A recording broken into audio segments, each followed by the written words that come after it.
We're not all good at everything as it pertains to business and life, but who's to say that you have to suffer because of it? When you connect with us, you're going to learn proven success principles while meeting other entrepreneurs in your city that's going to enable you to take your business idea, or organization into the next level of stability and profitability. Hi, I'm Stephen Roddy, and I'm speaking to you from Oasis Development Center, where we fill in the missing links for entrepreneurs. And this is Monday Money Live.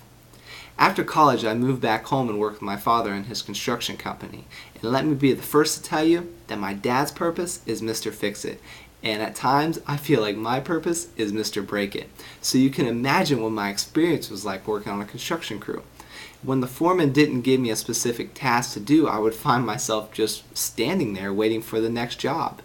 So he would see me standing there and he would yell across the job site, "Do something!"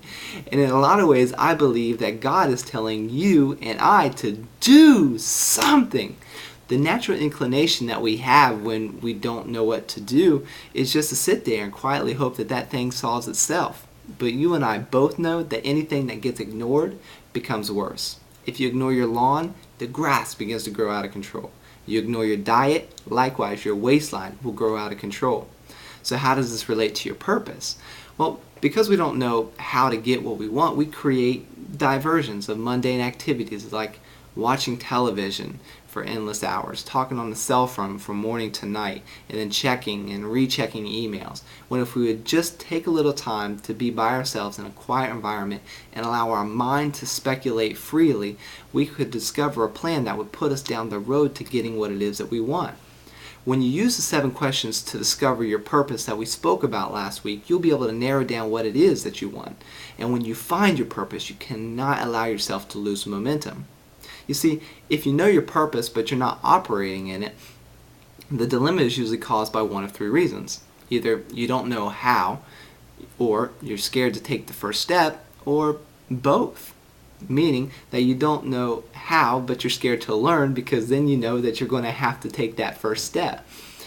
If you know what you want but you don't know how to get started, email me at roddysteven@gmail.com, and I'll use my organization and others that I know about to help lead you to the right people to get started. Opportunities will always come through people, but more often than not, you have to take the first step towards that person to get the opportunity. If you know what to do but you're scared to take the first step, then do something. Your fear will not go away. As one man said, the more you wait, the more you feel the weight.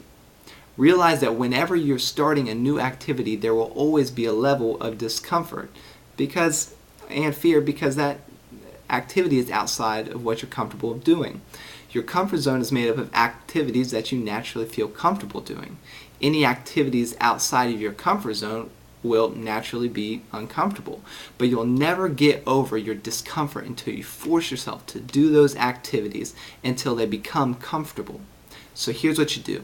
Just set a date. Say to yourself, I'm going to take this step, and make the step a specific one on this date at this time, and this will force you to face your fear, and you will feel amazing as a result, even if the end product comes out a little cheesy. The most difficult person to see potential in is yourself. C.S. Lewis said this. He said, it is a serious thing to live in a society of possible gods and goddesses. To remember the dullest, most uninteresting person you speak to may one day be a creature which if you saw him now, you would be strongly tempted to worship, or else a horror and a corruption such as you now meet, if at all, only in a nightmare. There are no ordinary people. You have never talked to a mere mortal. And really, you are not a mere mortal. There's nothing ordinary about you. The power that's pinned up inside of you is great enough to shake the world and to cause the history books that are going to be written about this era to have your name in them. You can and you will do great things if only you allow the world to be introduced to the greatness that is inside of you. I wish you great success in the pursuit of your purpose. And until next time, I am Stephen Roddy. This is Monday Money Live, and together we are moving forward.